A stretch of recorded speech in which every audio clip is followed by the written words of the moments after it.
All right, yo, what's up? My name's Retro Pat, and welcome back to me replaying and rediscovering one of my favorite games of all time, Dungeon Defenders, in the year 2023, and seeing if it holds up, which spoiler alert, I really think it does. Now, quickly, I do want to give you guys a quick little tech tip that if you were having with Dungeon Defenders, pretty niche. I doubt many people will come through with this, but I couldn't really find any resources online for it. If you are having an issue with rebinding keys in Dungeon Defenders, you need to make sure that every single key is bound. I was trying to change my skill hotkey 1 and 2 over to F1 and F2 as opposed to 1 and 2, and the game wouldn't let me physically save that configuration until every single key was bound. Every time I was binding the hotkey 1 to F1, it was switching something else that was bound to F1, for example, and getting rid of it, and it just wouldn't save my configuration. Took me a while to figure that out, but there we go. Here we are on map number 2 on the Foundries Forge. They just said it, but I missed it. Foundries and Forges. Close enough, so let's go ahead and collect all of our chests as we normally do and start building some towers. For those that don't know, Dungeon Defenders is hop in, hop out, 4-player co-op tower defense action with also some ARPG elements where you're able to attack and slash and input damage, as well as RPG elements of leveling up your characters and progressing. It's honestly a dream come true for me. Tower defense is just a genre that I feel like has been super forgotten and kind of slept on over the past couple years, and I think it's an incredible video game genre that I would really love to see be rediscovered. If you guys have any modern day recommendations for tower defense games, I'm all ears. But this map has 3 little doors that you want to focus on, or 3 sections. There's technically 6 doors, 2 doors per section, but it's really only 1, 2, 3, 4, 5, 6 pathways in which they can go. So there is a pathway per one. I usually set up a bouncer blockade here, a bouncer blockade over here as well. And what I'm going to do is essentially set up, I use this pipe right here to sort of make it so they have to pass through that bouncer blockade. Placing your towers in areas where they obviously have to pass through, and choke holds or choke points, as certain players will call them, is obviously super important for efficiency. Now, during the first wave, I'm not going to have enough mana to put enough towers down everywhere, but what I'm going to do is I'm going to put 2 towers on this side, 2 towers on this side, and then I'll just handle the middle.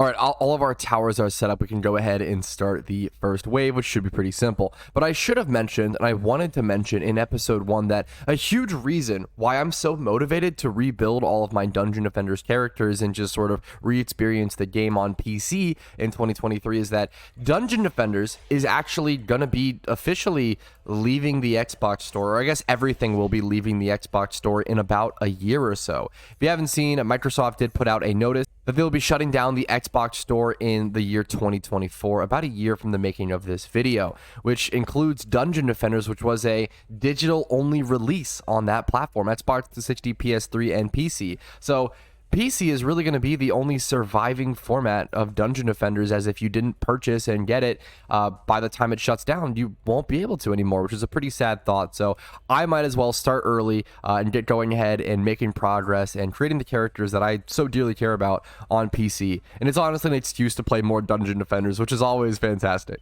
All right, but this will be the last enemy here. Get him off my bouncer blockade and take care of him, and that puts us over to wave 2. The first couple maps are going to be pretty simple, and I have mostly nostalgia and memories and things here and there to talk about, but a lot of the gameplay itself is going to be pretty simple. A lot of players do get stuck on this map their first time, and let's see if it happens to me, since this is the first map that spawns, I believe it's a troll. I kind of always mix back and forth trolls and ogres, but I believe this is the first, essentially, big boss enemy of the game on this map at the very end on wave 6, I believe. So we'll have to prepare appropriately and make sure to be able to handle that. My first time defeating that troll definitely took me multiple attempts, and I just kept being overrun by him. In Dungeon Defenders being a tower defense game, really once you start getting overwhelmed, if your towers start to get cracked and you start to have all your defenses crumble, everything really starts to crumble. It's really hard to come back from behind in Dungeon Defenders, which makes preparation and setting up so much more important. You can definitely build combat-oriented characters, though, that might help you out with more of that if you're interested in that sort of playstyle. I'm definitely a tower defense kind of guy. I'm a huge fan of setting up my towers and just almost AFKing in a way and having fun and just relaxing and slowly progressing in the game and seeing big number go up. I feel like you can spot a RuneScape player a mile away as soon as they utter any sentence similar to that.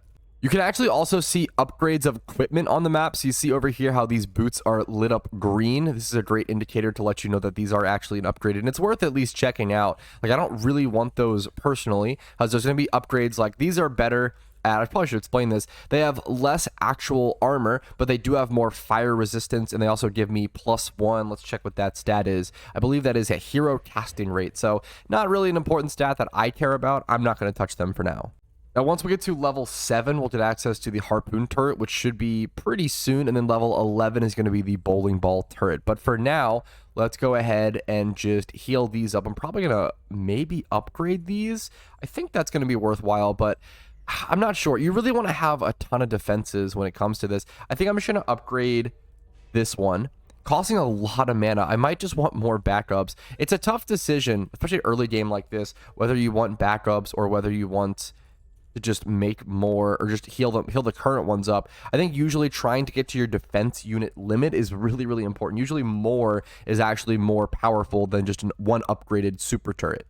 Quantity over quality sometimes in Dungeon Defenders, but obviously that defense unit, cap sort of makes you think about it a little more. It almost depends on what map for what you want to prioritize, which is pretty interesting. You actually have to switch up your gameplay per map and per region. Now, something we are going to have to watch out for on this map as well is there's going to be suicide bomber guys popping up. I don't know what else to call them. Maybe we can call them little exploding goblins. You guys will just have to see for yourself here in a minute. We should see some of those, I believe, on medium difficulty on this map.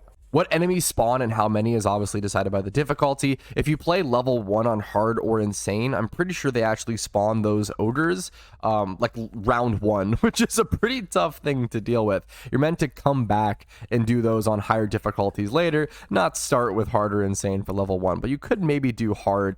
Insane is probably not doable level 1 from scratch, unless you're a god tier gamer maybe. But that's all the mana that I need collected. I also want to get in the habit of pressing the G key instead of actually heading all the way back to the crystal to ready up. So you can actually just jump start the round essentially from any location by just hitting the G key on PC, which obviously saves a lot of time of running back to the crystal for no reason. So I should be doing that literally every round. I'll have to get that muscle memory baked in. Also important mechanic to note are enemy resistances. So both of these archers have that poison symbol next to their name. That means that they heavily resist. I think it's all poison damage actually. And I have a poison sword. So as you can see, as I slash them, you see the 2 green zeros. That means they're resisting all of my poison damage that would be, but they're still taking the initial 17 base damage. Damage ends up mattering a lot if you're fighting more powerful things like ogres or trolls, or have a weapon that heavily relies on elemental damage. If a certain monster totally resists it, you're gonna have to rely on other means of damage or have friends pop in. That's where the co-op really comes into play as well. All right, for level 7, once we unlock the harpoon turret, this is where I want to start pumping more into damage and probably AoE effect or attack rate. I'm probably gonna go ahead and I'm going to do these into damage at first, and we'll go into attack rate here soon. But now we have the harpoon turrets unlocked, and you can place them in a lot of cool spots that a lot of people wouldn't expect. So here, this is going to get full range of that east sort of circle right here, and then also hit over in that area while being pretty safely placed on that high ground. Now they can still attack it, but it's going to be more difficult for them to do so. Also, this is going to take out those pesky archers that would normally just sit in safety and attack and poke at your bouncer blockades. I feel like once you get the harpoon turret, that's when like complexity of the towers and your builds really comes into play. It opens up a whole new level of the game once you have melee and range turrets. All right, now I went ahead and set up 1 harpoon turret at every single door, but I do actually want to set up a second one here. So I'm going to go ahead and start the round. I'm at 73 mana, and then I'll set up a second one over here because this is where the ogre should be coming in from, or the troll. These are the ogres, I believe, and this should be where the troll comes in at, who is much larger and has tens of thousands of HP. I think these ones might have like 6k HP on the first level. I think it really depends on your difficulty. It'll be somewhere between 6 to 12k HP, I believe, comparatively to these, these ogres, which have 500 or 600 HP. The trolls will have a ton more. But now I do have enough mana. I'll go ahead and place a defense turret here. Once again, keep in mind, it's less efficient to do it actually during the round. You can see how much slower the summoning is, but it's not too bad, and sometimes it is worth doing while you're waiting for the sort of waves of enemies to respawn anyway. And you can see the harpoon turret go into work, doing a ton of damage against these things, but the attack rate is still really, really, really, really low. as you can see. Now, I'm super low HP here, but I should be good to just kind of camp out and hang out. I could go ahead and heal, or I could play it risky and see if I can make it to the end of the round. If you do make it to the end of the round without healing, you do go ahead and get a free full heal, which I think I should be able to do pretty safely. There are some rangers down here, once again, that get stuck and create problems. Go ahead and take care of them, easy peasy. Watch this full heal take place. I didn't waste any mana healing. Wave 5. All players and core healed. Nice. Now, your turrets obviously don't get healed between waves, but you and the main core do. I think the core stops getting healed on certain difficulties like hard or nightmare or insane as well. Now, this is a good example of armor prioritization. So, as you can see, I'm gonna take this armor. This has 4 less armor than my current piece, my current plate mail, and -1 fire resistance, but it also has +3 of the defense-based damage, and I have a tower build. I'm a defense-based build, so going for those stats on my towers is way more worth than going for those stats on my character. Now, you can also see the goblin bomber. He actually has like a little bit of a pleading emoji kind of face, hilariously. The goblin bomber, 2 of them will be coming on this door and 2 over there. They literally just sort of sacrifice themselves to get off some chip damage on your towers. Those can be a nightmare mob in way late game and in later maps. They can do a lot of damage and be really detrimental to not only your towers but to your character. I should be pretty free here to go ahead and actually finally set up those harpoon turrets at least double harpoon turrets at each tower, at each door now, so that should be pretty safe to do. We'll go ahead and get that done. And I'll even start upgrading some of them here and there, especially the middle ones, once again, keeping an eye out and sort of preparing for that ogre or ahead of time. That troll. I'm going to be interchangeably using the word troll, ogre, maybe even orc here and there, so just bear with me. Another good example of changing out armor for tower. Now, that gave me, I believe, area of effect, which essentially obviously lets the harpoons have more range in which they start taking effect, which is really important, especially later game for wyverns, which are a flying type enemy, which end a lot of runs. But I'm going to go ahead and go for 1 upgrade here, maybe even 2. I'll do 1 for now and probably come back, go grab the rest of the mana and set up the second turret over on this side. Another tower-centric upgrade. I'll happily take it. And in your equipment and in your character stat page, you can see this has +11 from my hero and +3 from equipment. This has +3 from equipment. It's cool to see where your stats are coming from, and that's really important when it comes to actually leveling up or picking out certain armor. What stats are coming from what may impact what you change. All right, setting up the other harpoon turret over here. That'll go nicely. Let's go ahead and we'll do an upgrade here, probably 1. There we go. So we have 1 upgraded turret here, 1 upgraded turret in the middle, and then that left side, I'll probably just, or at least right side for you guys' screen, I'll probably just stick to that one more personally.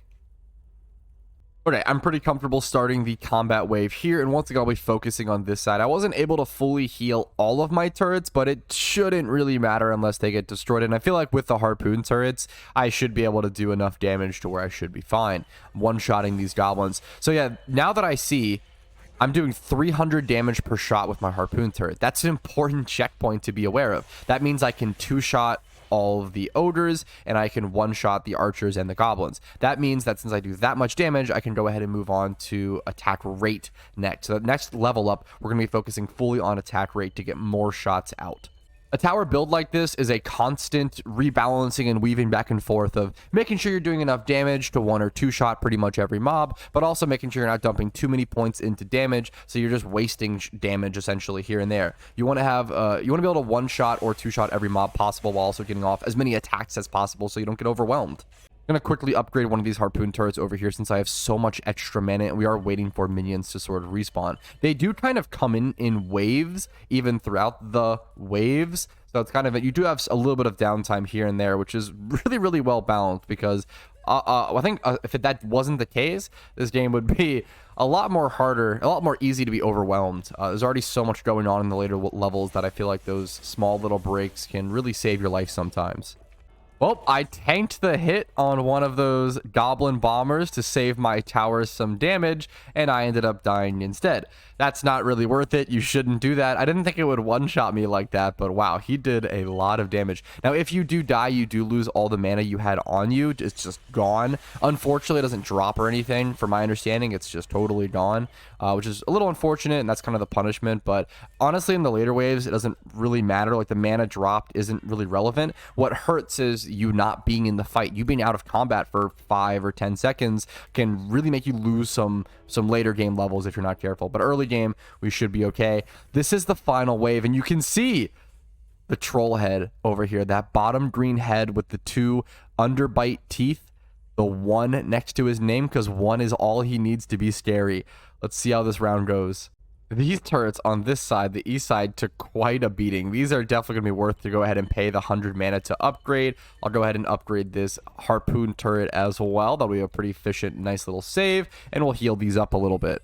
I think the goblin bombers just must have gotten to those a fair bit, but now that those are healed, they should be pretty safe. It'd be cool if I could get enough mana to upgrade this harpoon turret, the last one that needs a level 1 upgrade, but other than that, we should be fine. Now, it's important to note that I am at 160 total capacity mana, and once that reaches 200, I believe I should be able to go for upgrade level 2. But for now, I can only upgrade every turret to level 1, which often I won't even be able to do unless I'm playing like survival or something, but we're not quite there yet. However, the next map after this one is actually my favorite survival map and probably my favorite Dungeon Defenders map in general. I've easily spent the most amount of time there, but we're not there yet. Let's go ahead and finish this map. Let's start the combat wave. I love a little symbol with little signal with my hand that I sort of give to let me know it's time for combat. Let's go ahead and march forward and take care of these guys. I'll see you when the troll spawns. I'll never not be terrified when I hear that sound. The horn call of the ogre arriving. Let's head to the middle immediately. My west flank is taking quite a beating, though, unfortunately. I'd love to get over to heal stuff if possible. But this guy is sitting at 15k HP, so this side absolutely needs my support. I'm just going to go ahead and whack at him. I'm taking a lot of damage as well. I actually do need to go ahead and go for the self-heal. I want to take out this guy as well before he gets off his damage, but he's gonna get it off, take me out. A bouncer blockade goes down, and the ogre is still doing so much damage. Please don't tell me I fail this map. That would be brutal. The west side is also failing as we speak. This guy's at 10k HP still. Are you kidding me? I'm taking too much damage. I've got to get out of there. Oh no, this is not looking good. Thankfully, we are reaching the end of the wave at 196 out of 217 enemies taken care of, so it's possible I can salvage this, but it's going to be really, really cutting it close. I'm going to go ahead and finish off this wing. That should essentially end that from the battle, but now I need to head over to the crystal's about to be attacked. I need to head to the crystal ASAP. We're going to take care of these archers and then let the troll make his way a little bit forward. I want to take care of these goblins and then build something to block off the troll. They're doing a fair bit of damage to this thing. Oh, no. I think it might be an L. It might be an L. I need to block off the troll before he gets here. He's focusing on the towers. That's good. He's focusing on the towers. There's an archer coming this way. I have to finish him off, and I can go take care. I can isolate the troll and take care of him. I'll block the arrow. I'll tank the arrow for my crystal. Go and finish off the archer and head over to the troll time now. He's making absolute mincemeat of all my towers. Let's go ahead and see if we can finish him off. I'm going to go ahead and try to set up a harpoon tower here while he's busy with that. And then afterwards, I can set up a spiker blockade if I don't think I'm going to be fast enough. I'm going to get hit. Oh! The harpoon hitting him once saved me. It gave me enough time to set everything up. Oh! The AoE still killed me. Wow. Okay, it's unlikely that I lose here, but this was a really, really, really close fight. Let's go ahead. I don't have any mana to set up any towers. I think I really do just have to rely on hitting him. He just does so much damage to me, and my character is not built around doing damage like this. I just take so much. I'm going to go ahead and set up a bouncer blockade while I can. He should be slow enough to where I can stall for it. This is going to be a real nail biter. Okay, let's get him busy on that. Doing range damage. His club is so huge, and it's not even hitting him. It's not doing any damage. Okay, I need to go distract him.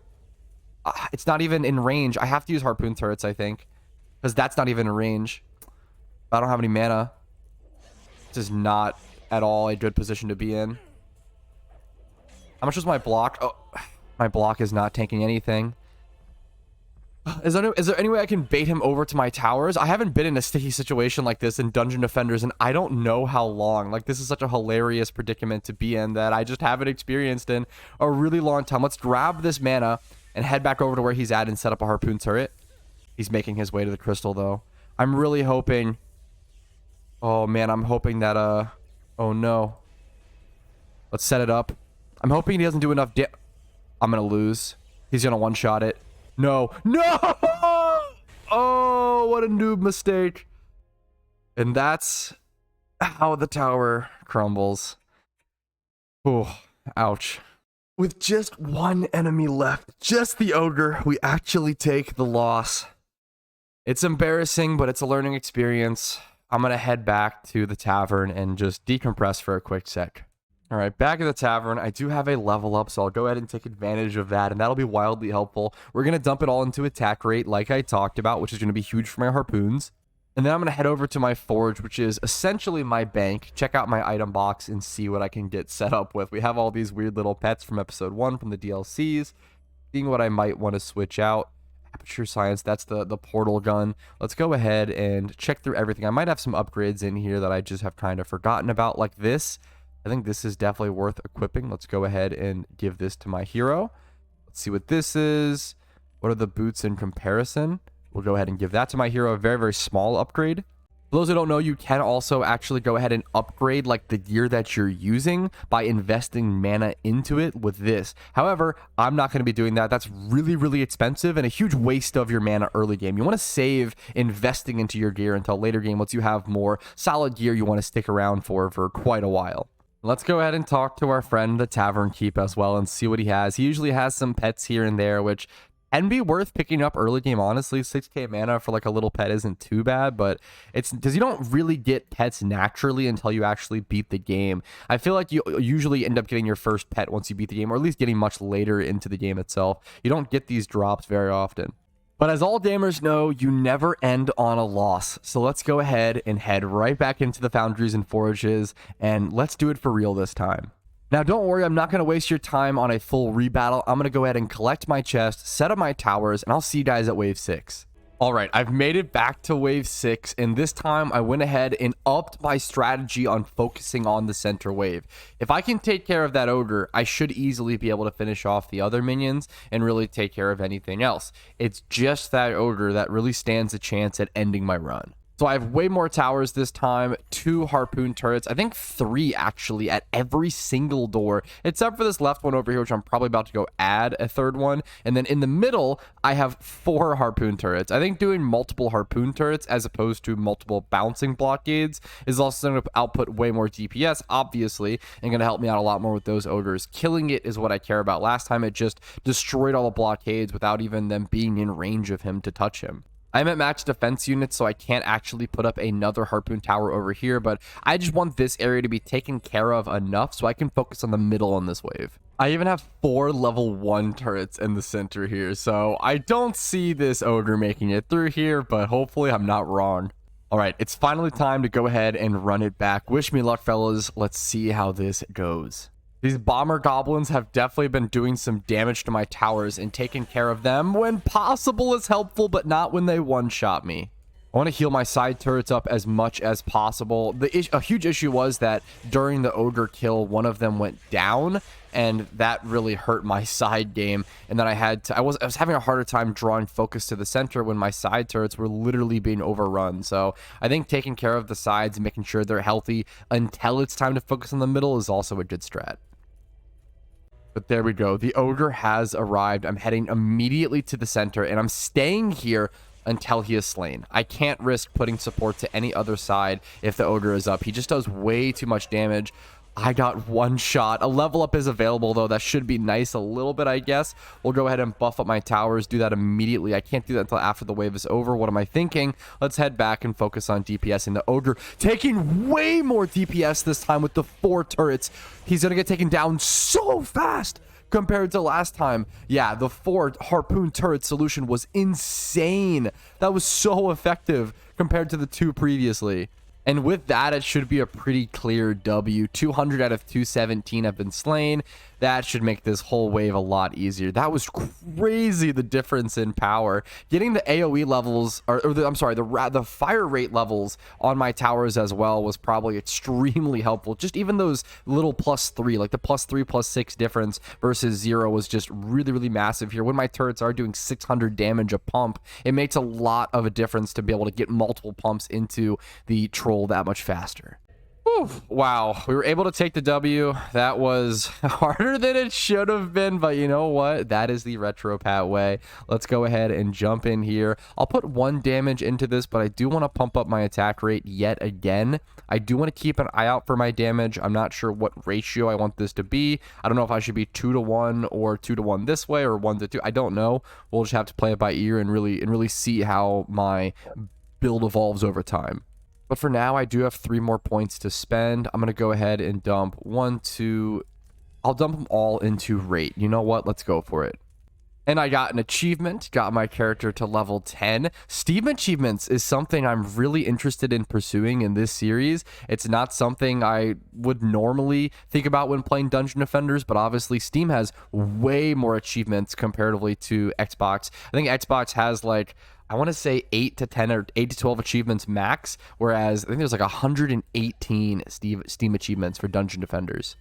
Yeah, here we can actually see in the Steam overlay 118 achievements, of which I did just get this one. I don't know if I have to log out to get that. There's also a tutorial. I don't know if how to actually. I've never played the Dungeon Defenders tutorial because I don't know if that exists in the 360 edition of the game, which is a hilarious thing to think about. Definitely want to go ahead and equip this. We're gonna clean up all of our mana, see what I need to really just gear. I don't have to pick up all the mana. That'll just get transferred over. So with that, I think I'm ready to just proceed to the next level. Probably take a break at the tavern. I'm a huge fan of taking your break at the tavern, as you'll notice. Don't worry, I don't waste your guys' camera time with that though. But Magus Quarters is going to await us in episode 3. This is actually my favorite Dungeon Defenders map, easily the map I've spent the most time on. I feel really confident about my strategy on this map, but maybe that confidence will be my downfall in episode 3. Thank you guys so much for watching Dungeon Defenders content in 2023. I absolutely love this game, and hopefully you're enjoying it and probably playing alongside me.